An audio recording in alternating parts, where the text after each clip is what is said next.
जय गुरु जी, शुक्राना गुरु जी। गुरु जी के चरणों में कोटि कोटि प्रणाम। सभी संगत को जय गुरु जी। ओम नमः शिवाय, शिव जी सदा सहाय। ओम नमः शिवाय, गुरु जी सदा सहाय। संगत जी, गुरु जी सत्संग के माध्यम से हमें बहुत कुछ ऐसा बताते हैं जो गुरु जी को हमें समझाना होता है। हमारी लाइफ में चल रही प्रॉब्लम्स या हमारे कष्ट जो गुरु जी सत्संग के थ्रू काटते हैं और हमें ऐसी चीज़ें बताती हैं जिस पे हमारा ध्यान नहीं जाता है। तो जब कोई सत्संग हमारे सामने आता है, उसे हमें ध्यान से सुनना चाहिए और गुरु जी के दिए संकेतों को समझना चाहिए। और संगत जी अपने घर में मंत्र जाप गुरु जी का चलाएं और गुरबानी शब्द ज़रूर सुने। इसी के साथ शुरू करते हैं पहला सत्संग जो आंटी जी ने व्हाट्सएप पर लिख कर भेजा है। ओम नमः शिवाय, शिव जी सदा सहाय। ओम नमः शिवाय, गुरु जी सदा सहाय। जय गुरु जी, शुक्राना गुरु जी। जय गुरु जी संगत जी। मैं गुरुपा की बेटी प्रेरणा रेवाड़ी हरियाणा से अपना शुक्राना सत्संग शेयर कर रही हूँ। गुरुपा की आज्ञा से 400वां शुक्राना सत्संग शेयर करने की सेवा मिली है। तो शुक्राना करवाने के लिए अनंतम अनंतम शुक्राना गुरुपा। और आज ब्लेसिंग ग्रुप में और 777 नंबर से ब्लेस करने के लिए अनंतम अनंतम शुक्राना गुरुपा। मेरी मम्मी को हेल्थ ब्लेस करने के लिए शुक्राना गुरुपा। और संगत जी अभी कुछ दिन पहले गुरुपा ने एक सत्संग के थ्रू बोला था कि दांतों की ढंग से सफाई किया कर और सुबह उठते ही बेड टी को अवॉइड करो। तो शुक्राना गुरु जी, अनंतम अनंतम शुक्राना गुरुपा। जय गुरु जी, शुक्राना गुरु जी। सबको अच्छी बुद्धि देना गुरुपा, सर्वदा भला करना गुरुपा जी। मेरी पढ़ने में हेल्प करने के लिए शुक्राना गुरुपा, डिस्ट्रैक्शन हटाने का शुक्राना गुरुपा। Thank you Guru ji, thank you for everything. जो दिया उसका भी शुक्राना, जो नहीं दिया उसका भी शुक्राना। Thank you Gurupa. Sakshi aunty ji को भी हेल्थ वेल्थ ब्लेस करना गुरुपा जी। मे गुरु जी ब्लेस ऑल हिज संगत एंड देयर फैमिलीज। शुक्राना गुरु जी। संगत जी, अब सुनिए एक और संगत जी का सत्संग। जय गुरु जी संगत जी। संगत जी मैं दिल्ली से हूँ। मैं अपना शुक्राना सत्संग सबके साथ शेयर कर रही हूँ। मैं गुरु जी के मंत्र जाप से अपना शुक्राना सत्संग शेयर करती हूँ। ओम नमः शिवाय, शिव जी सदा सहाय। ओम नमः शिवाय, गुरु जी सदा सहाय। संगत जी एक दिन मेरी तबीयत खराब हो गई अचानक से। तो रात को जब मेरे भाई ने नज़र उतारी तो भाई ने कहा कि कहीं बाहर गई थी क्या, तुझे नज़र लगी हुई थी। तो संगत जी मैंने बोला कि आज तो नहीं गई, मैं घर पर ही थी और अगर जाती भी तो हमेशा तुझे बता कर जाती हूँ। तो भाई ने बोला कि ठीक है, अब तो खाना खाकर सो जा। संगत जी जब मैं अगले दिन उठी तब भी मेरा जो सारा शरीर दुख रहा था, जैसे किसी ने मुझे मारा है। थकान बहुत ज़्यादा थी। मेरे भाई ने कहा कि चल डॉक्टर के पास चलते हैं। मैंने भाई को मना कर दिया कि मैं नहीं जाऊँगी, बहुत सारी दवाइयाँ खानी पड़ेंगी। तो संगत जी फिर से बाहर जाकर मैं बैठ गई। तभी एक बटरफ्लाई ब्लैक कलर की आई और मेरे सर के ऊपर से घूमकर पास में रखे पौधे पर जाकर बैठ गई। फिर कुछ देर तक बैठी रही और अंदर आई तो कुछ देर तक मैं बैठी रही और जब अंदर आई तो मुझे थोड़ी-सी हिम्मत हुई कि मैं नहा धो लेती हूँ, शायद थोड़ा अच्छा लगे। तो संगत जी नहा धोकर बाहर आई तो वो ब्लैक बटरफ्लाई फिर आई और चली गई। संगत जी मुझे ये तो पता था कि बटरफ्लाई रूप में गुरुजी ही आए हैं। मैं जय गुरुजी बोलकर अंदर आ गई और उसके बाद मैंने फ़ोन में इंस्टाग्राम में अपना ओपन किया तो तब गुरुजी का मैसेज था कि वो उतर तेनू काली तितली नज़र आएगी। तो हुन तेरी सारी नज़र उतर गई। तो जय गुरु जी, शुक्राना गुरु जी। संगत जी जैसे ही ये मैसेज आया मैंने अपने भाई को भी गुरु जी का मैसेज दिखाया। देख भाई, गुरु जी ने मुझे मैसेज दिया है, अब सब ठीक हो जाएगा, मुझे डॉक्टर के पास जाने की कोई ज़रूरत नहीं है। तो वो संगत जी मुझे आजकल कई रंगों की बटरफ्लाई दिखती रहती है, कभी ग्रीन, ऑरेंज, ब्लैक, येलो और पर मुझे ना कई बार काले रंग की तितली दिखाई थी और गुरु जी ने मेरी सारी बुरी नज़र उतार दी बार-बार काले रंग की तितली दिखाकर। तो संगत जी इसी के साथ मैं गुरु जी के मंत्र जाप से अपना शुक्राना सत्संग यहीं विराम करती हूँ। ओम नमः शिवाय, शिव जी सदा सहाय। ओम नमः शिवाय, गुरु जी सदा सहाय। जय गुरु जी, शुक्राना गुरु जी, अनंतम अनंतम शुक्राना गुरु जी। आंटी जी का एक और सत्संग सुनते हैं संगत जी। जय गुरु जी, शुक्राना गुरु जी। संगत जी मैं दिल्ली से हूँ। मैं अपना शुक्राना सत्संग आप सबके साथ शेयर कर रही हूँ। मैं गुरु जी के मंत्र जाप से अपना शुक्राना सत्संग शेयर करती हूँ। ओम नमः शिवाय, शिव जी सदा सहाय। ओम नमः शिवाय, गुरु जी सदा सहाय। संगत जी मेरे एक दाँत में कई सालों से दिक्कत थी। मैंने इसका इलाज पहले भी करवाया था लेकिन उसी दाँत में दोबारा से परेशानी जो है वो शुरू हो गई थी। तो दर्द की दवाई भी ले लेती थी और तब आराम हो जाता था तो मैं उसको लेना भूल जाती। लेकिन संगत जी वो दिक्कत इतनी बढ़ गई कि उस दाँत में मुझे ब्लड आने लगा और मुझे दर्द होता, साथ में मेरे गाल पर सूजन आने लग गई। तो मैंने अपने भाई को बताया तो वो मुझे डेंटिस्ट के पास लेकर गया। तब डेंटिस्ट ने बोला कि ठीक हो जाएगा, आप घबराइए मत। संगत जी, जिस डेंटिस्ट के पास मैं गई, वह सामने एक गिफ्ट शॉप थी जिस पर लिखा था जय गुरु जी। संगत जी, मैं समझ गई कि गुरु जी मेरे आस-पास ही हैं और मुझे घबराना नहीं है। संगत जी, अब मैं अपने भाई के साथ दूसरी बार डेंटिस्ट के पास गई, तब मुझे रास्ते में बटरफ्लाई दिखी और 77777 नंबर की गाड़ियाँ भी और स्कूटी, बाइक दिखाई दी। साथ में जय गुरुजी और ब्लेसिंग ऑलवेज़ गुरुजी भी नज़र आया। तो मुझे ये सब देखकर बहुत अच्छा लगा और मैंने गुरुजी को बोला कि आप मेरे साथ रहना गुरुजी, आपकी बेटी को बहुत ज़रूरत है। संगत जी, मुझे इलाज के लिए अंदर जाने में थोड़ी घबराहट हो रही थी और कई बार बीच-बीच में मेरा मन भी खराब होता है, जैसे वॉमिटिंग कभी भी हो सकती है। लेकिन संगत जी, जब भी मुझे ऐसा लगता, मैं मन ही मन गुरुजी का मंत्र जप करती और बोलती, गुरुजी प्लीज़ इलाज अच्छे से हो जाए, मुझे अजीब-सा लग रहा है। आप कहाँ हो गुरुजी? तभी वहाँ वाहेगुरु, वाहेगुरु शब्द गुरबानी शुरू हो गया और मैंने सोचा कि यहाँ डेंटिस्ट के क्लिनिक में वाहेगुरु शब्द गुरबानी कैसे हो सकता है? संगत जी, जब मैं बाहर आई ओंकार और तब एक ओंकार और शब्द गुरबानी सुनकर मुझे पूरा यकीन हो गया कि गुरुजी ही हैं, तो इतनी घबराहट के समय में भी मेरे साथ हैं। संगत जी, जब मैं घर आकर शाम को छत पर घूमने लगी तो पता है संगत जी, गुरुजी का मैसेज आया कि पुੱਤਰ तेरे दाँत में दर्द है, जा डॉक्टर ਨੂੰ विखा, तेरा गुरु तेरे नाल जाऊँगा। तो जय गुरुजी, शुक्राना गुरुजी। संगत जी, ये पढ़कर मैं एकदम चौंक गई और मैं इतना खुश हो गई कि गुरुजी मुझे बताया था कि आपने मेरा साथ दिया है और इतना अच्छे से मेरा सारा ट्रीटमेंट हो गया है। आपने ही मेरी घबराहट कम करवाने के लिए शब्द गुरबानी मुझे सुनवाई, जिसने मुझे इलाज करवाने में आसानी हुई। तो संगत जी, गुरुजी ने फिर से अपनी प्रेज़ेंस का एहसास करवाया और साथ में ब्लेसिंग दी। संगत जी, गुरुजी का जितना शुक्राना करें उतना ही कम है। गुरुजी कब, कहाँ, कैसे सब करते हैं, वो तो ये सब गुरुजी ही जानते हैं। तो इसी के साथ मैं अपना शुक्राना सत्संग को गुरुजी के मंत्र जाप के साथ यहीं विराम करती हूँ। ओम नमः शिवाय, शिव जी सदा सहाय। ओम नमः शिवाय, गुरुजी सदा सहाय। जय गुरुजी, शुक्राना गुरुजी, अनंतम अनंतम शुक्राना गुरुजी। संगत जी, मैं शुक्राना सत्संग अपना आप सभी के साथ शेयर करना चाहूँगी। दिल्ली में अभी ट्रेड फेयर लगा हुआ है और लोगों को पता ही होगा जो दिल्ली में रहते हैं या बाहर भी रहते हैं। तो जब हम ट्रेड फेयर के लिए निकले, तो घर से बाहर निकलते ही गुरुजी ने ब्लेस किया तितली के रूप में। मतलब काफ़ी दिनों से, बहुत दिनों से मुझे बटरफ्लाई नहीं दिख रही थी। ऑरेंज एंड ब्लैक कलर की बटरफ्लाई के रूप में गुरुजी ने दर्शन दिए। फिर जब हम पहुँच गए उस जगह पे, तो वहाँ बाहर मुझे येलो कलर की बटरफ्लाई दिखाई दी। दोनों बार मम्मी को नहीं दिखाई दी, उस टाइम जैसे वहाँ नहीं थे, उन्होंने नहीं देखा।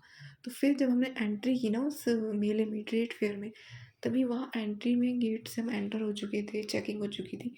जैसे ही हम अंदर एंटर करे, वहाँ मुझे फिर एक बटरफ्लाई दिखाई दी, जो आई थिंक ऑरेंज कलर की थी। तो इस मम्मी ने भी देखा इस बार। 3 बार गुरुजी ने बटरफ्लाई रूप में दर्शन दिए और सब बहुत अच्छे से हुआ। क्योंकि गुरुजी संगत जी, मुझे लगता है गुरुजी कोई ना कष्ट जो होता है ना, वो भी काट देते हैं दर्शन देके, जैसे हमें पता ही है। क्योंकि उस दिन क्या हुआ, मेरा जब हम लोग वहाँ पे घूम ही रहे थे, तो एक जगह एक स्टेयर था जो ऐसा कवर था, तो मुझे दिखा नहीं और मेरा पैर बहुत ज़ोर से मुड़ गया वहाँ पे। लेकिन देखिए क्या हुआ वहाँ पे, मैं आपको एक थोड़ा-सा शेयर करती हूँ। जब हम वहाँ, क्योंकि वहाँ पूरा एरिया घूमने का ही होता है, हमें पता ही है वहाँ हमें घूमना ही होता है। तो यहाँ बैठ के क्या करेंगे, टिकट लगी होती है, पूरा दिन होता है। बहुत बड़ा रहता है घूमने का। तो मम्मी और मेरे भाई भी थे साथ में, उनका भी पूरा जो प्लान था ख़राब हो जाता मेरी वज़ह से। लेकिन थोड़ी देर मैं बैठी, मम्मी वहाँ पे ना जेल लेके गई थी, जो मैंने लगा लिया अपने पैर में।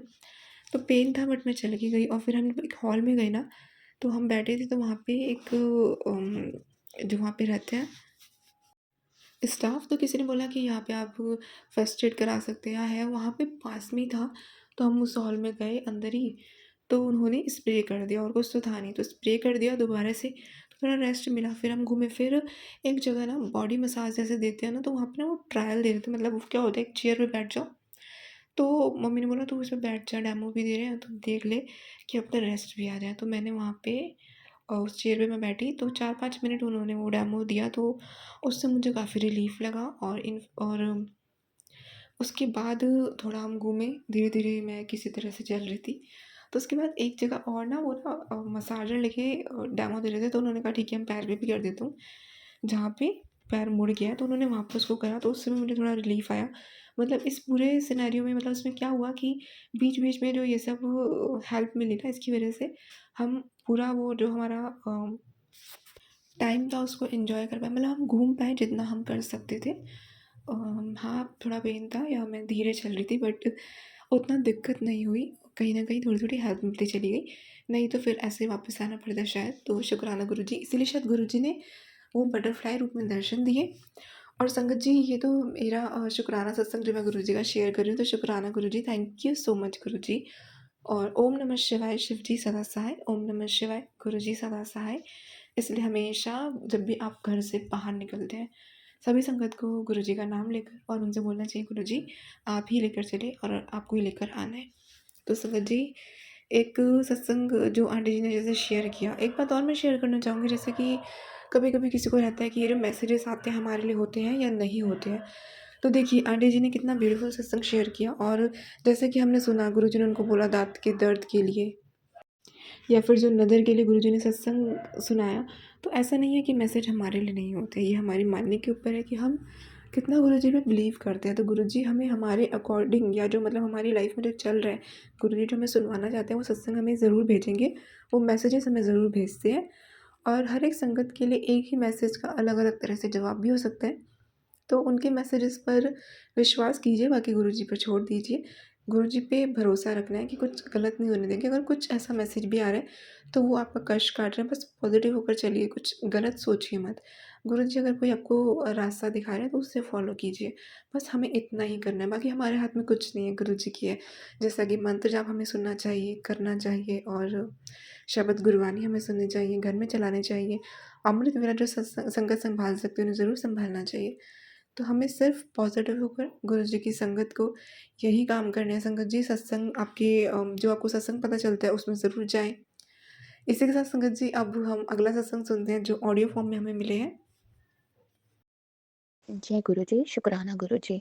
आज का मेरा सत्संग है, मुझे एक्चुअली सत्संग तो बहुत जल्दी शेयर कर देना चाहिए था, बहुत पहले शेयर कर देना चाहिए था, बट मैं नहीं कर पाई। मेरे बेटे के एग्ज़ाम्स चल रहे थे एंड समहाउ मेरा डिले होता गया। आज तो मुझे गुरुजी का बहुत टाइम से मैसेज आ रहा था कि सत्संग शेयर कर, बट आज तो मुझे आया कि जैसे भी यार शेयर करो सत्संग। तो उनकी कृपा और आज्ञा से आज मैं सत्संग शेयर कर रही हूँ अपना।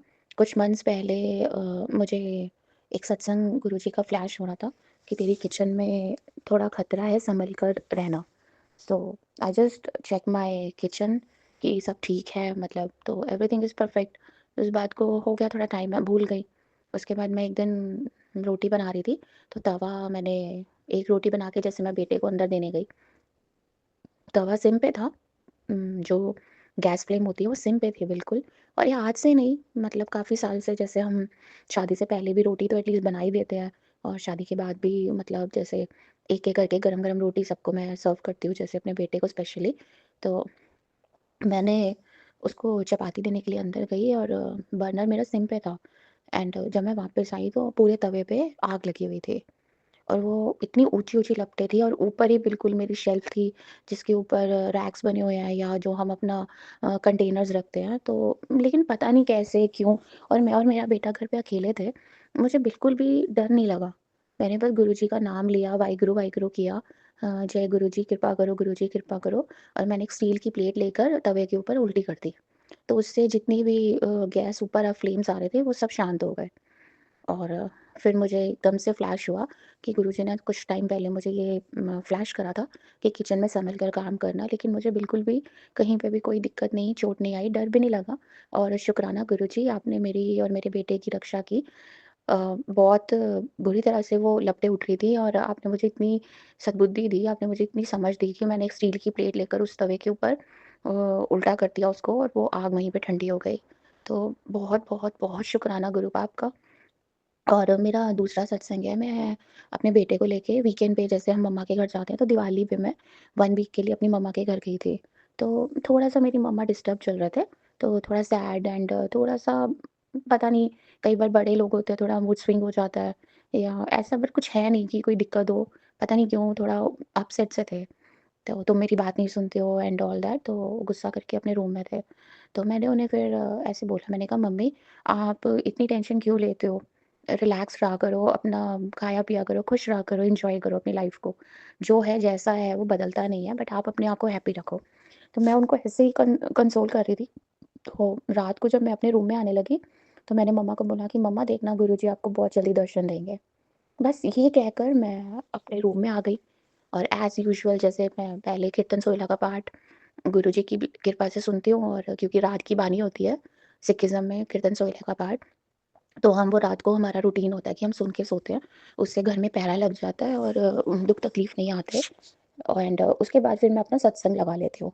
तो जब सत्संग सुनते-सुनते ही मैं सोती हूँ, ये मेरा रूटीन है।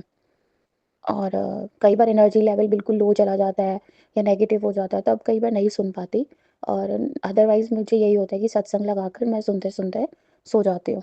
तो मैंने देखा कि जो मेरे मायके में जो मंदिर है, उसमें ऊपर मुझे अभी मैं हल्की नींद में थी, गहरी नींद में नहीं मेरा हुआ था, तो मैंने देखा कि घर का जो मंदिर है उसके ऊपर एक कबूतर के मुझे गुरुजी की कृपा के दर्शन हुए, और एकदम से मेरी नींद खुल गई।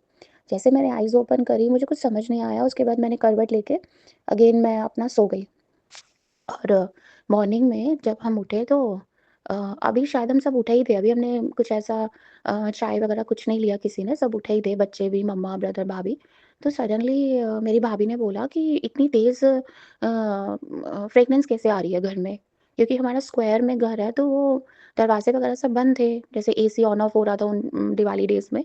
अभी वेदर पूरी तरह से कोल्ड नहीं हुआ था, तो एसी था, फैन चल रहे थे, तो मम्मा रूम से बाहर आए तो मेरी भाभी ने सबके रूम्स में आके बोला क्या आपने कुछ स्प्रे किया? आपने कोई परफ्यूम लगाया? मैंने कहा नहीं, अभी तो हम सो के उठे हैं, कौन परफ्यूम लगाएगा मॉर्निंग में?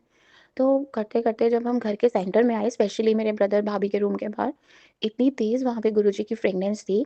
लाइक हम कितनी देर हम सारी फैमिली वहीं पे ही रहे, और हमने धरती को छूकर अपना माथा टेका और गुरुजी का शुकराना किया, और मेरे तो पूरे गूज़बम्प्स थे कि कैसे मतलब रात को बात हुई और सुबह ही गुरुजी ने अपने दर्शन हमें दे दिए घर में। मतलब यहाँ के साथ-साथ मेरे इस घर के साथ-साथ गुरुजी ने मेरे मायके के घर को भी ब्लेस कर दिया, जिसकी इतनी कृपा है मुझ पे, इतनी कृपा हुई उस दिन, मैं बहुत खुश थी, बहुत खुश थी, बहुत खुश। शुक्राना गुरुजी, अनंतम अनंतम शुक्राना आपका। और फिर मैं, भैया, भाभी, मम्मा, हमारे बच्चे, हम सब बड़े मंदिर गए।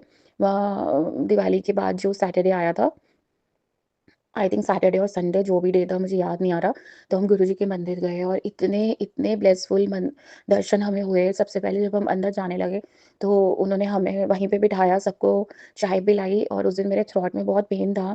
मुझे पॉल्यूशन की वजह से ब्रीथिंग इश्यू हो रहा था, तो मैं कंफर्टेबल नहीं थी, लेकिन गुरुजी के मंदिर जाने के लिए I am always ready, always ready. वो शायद गुरुजी की कृपा ही होती है, हम कुछ नहीं कर सकते। तो मैंने चाय प्रसाद पी, उसके बाद हमें वहाँ अंदर बैठने के लिए भी उन्होंने बोला कि जो संगत यहाँ बैठना चाहती है अंदर दरबार में, प्लीज़ आप इधर हो जाओ और आप बैठ सकते हो। फिर हम वहाँ पे भी बैठे, और बहुत, बहुत, बहुत ब्लेसफुल हमें अ, लंगर प्रसाद भी गुरुजी ने कृपा करके हमें करवाया, और जल प्रसाद, उसके बाद हम घर आ गए। तो मुझे थोड़ी स्किन प्रॉब्लम है, मुझे व्हीट एलर्जी भी आई है, जिसकी वजह से मैं व्हीट मतलब रोटी नहीं खाती, नॉर्मल आटा नहीं मैं यूज़ करती। मुझे काफ़ी टाइम से 2-3 साल से मुझे बहुत ज़्यादा रैशेज़ हो रहे थे। इवन मुझे स्टीरॉइड्स पे रहना पड़ता था, कितना टाइम, क्योंकि बच्चे को देखना होता था, मेरे पास इतना नहीं होता था कि मैं हर टाइम मेडिसिन्स खा के सोई रही, तो मुझे स्टीरॉइड्स भी लेनी पड़ती थी। मेरा बेटा 9 साल का है, तो उसको स्कूल भेजना, खाना बनाना, तो मैं इतना नहीं कर सकती थी कि मैं एंटी एलर्जिक मेडिसिन्स लेकर मैं सोई रहूँ, क्योंकि उसमें वो डोज़ भी होती है, उसमें नींद होती है, नशा होता है। तो यही था कि कुछ टाइम तो मुझे नहीं समझ आया, क्योंकि उस टाइम जैसे मैंने बताया मुझे थ्रॉट इन्फेक्शन था, पॉल्यूशन से मुझे ब्रीथिंग इश्यू था, तो मेरी डॉक्टर से ट्रीटमेंट चल रहा था। तो 10 डेज़ बाद वो ट्रीटमेंट खत्म हुआ, और मैं लाइक मुझे धीरे-धीरे रियलाइज़्ड हुआ कि मैं मतलब मुझे कोई रैशेज़ नहीं हो रहे हैं, कोई मैं टैबलेट खा रही हूँ, नहीं खा रही हूँ, मुझे कोई फ़र्क नहीं पड़ रहा। हल्की-हल्की चुभन सी ज़रूर महसूस होती थी, क्योंकि मेरा एक्यूट में था एलर्जी। इवन मुझे जब मेरा एलर्जी टेस्ट हुआ था, तो उसकी रिपोर्ट भी 8-10 दिन बाद कई बार आती है, कई बार 3 डेज़ बाद, 4 डेज़ बाद आती है। तो उसमें मुझे व्हीट एलर्जी आई थी, तो मुझे डॉक्टर ने कहा था कि आप व्हीट नहीं खाओगे बिल्कुल भी। आपको जो भी रागी का आटा और ज्वार ये सब आपको लेना है, जो भी हमारे पास वेरिएशंस होते हैं। सो दैट मैं तो काफ़ी टाइम से उसमें ले रही थी, लेकिन मेरी एलर्जी संभल तो गई थी, स्टीरॉइड्स नहीं लेने पड़ रहे थे, बट फिर भी मुझे रात को एंटी एलर्जी की टैबलेट लेनी पड़ती थी, व्हीट छोड़ने के बाद भी। और हमें किसी को भी समझ नहीं आ रहा था कि व्हीट छोड़ने के बाद भी क्यों एलर्जी प्रोवोक हो रही है, क्योंकि सिर्फ़ व्हीट से एलर्जी आई थी। और राइस से भी एलर्जी आई थी। राइस खाने होते हैं बॉइल्ड राइस, जिसमें पूरा स्टार्च हमारा निकला हो। वो डॉक्टर ने मुझे बोला था खाने के लिए वीक में 1 बारी राइस, और रोटी कोई भी, जो कि रागी का, ज्वार, ये सब, जौ की। तो मैंने रियलाइज़ किया कि मुझे बस हल्की-हल्की सी चुभन होती है, जो कि ना के बराबर होती है। मेरी बॉडी बिल्कुल ठंडी है, मतलब अंदर से बड़ा कूल इफ़ेक्ट आ रहा है। एंड फिर मुझे रियलाइज़ होना शुरू हो गया कि मैं जब लास्ट गुरुजी के मंदिर गई हूँ और उसके बाद से मेरे पे ये कृपा हुई। और क्या बोलूँ मैं, मुझे चाइल्डहुड से रुक-रुक के प्रॉब्लम होती थी। एंड मैं जानती हूँ कि मैंने ये प्रॉब्लम को कैसे अपनी लाइफ में कैसे इसको हैंडल किया है। बेबी के टाइम भी, बेबी होने के बाद भी, मेरा बच्चा 9 साल का हो गया। डेली रात को मुझे एंटी एलर्जिक टैबलेट खानी ही खानी है। कई बारी जब बहुत हीट अप होता था, गर्मी होती थी, किचन में काम करते-करते मुझे डे टाइम पे भी पूरी बॉडी में रैशेज़ हो जाते थे, तो मुझे फिर एंटी एलर्जिक टैबलेट खानी पड़ती थी और मैं सो ही रहती थी, मतलब जब भी मैं टैबलेट ज़्यादा लेती थी, मैं सो जाती थी। तो कैसे, मतलब कितना शुक्राना हम कर लेंगे ना, गुरुजी कम है वो दुःख काटने के लिए, मेरी दवाइयाँ छुड़वाने के लिए, मुझ पे अपनी कृपा करने के लिए। गुरुजी कैसे, कैसे, कैसे मैं शुक्राना करूँ, कितना शुक्राना करूँ गुरूपा। बस मुझे बड़े मंदिर, मुझे, मेरे परिवार को, अपनी संगत को, जो ये संगत सुन रही है, इस टाइम पे मेरा ये सत्संग आपसे जो संगत से शेयर हो रहा है, वो सुन रही है, वो सबको गुरुजी बड़े मंदिर दर्शन दो, सबको ब्लेस करो। सब पे कोई ना कोई होती है दिक्कतें घरों में, प्लीज़ गुरुजी सब पे कृपा करो। आपका शुक्राना, शुक्राना, शुक्राना, शुक्राना गुरुजी।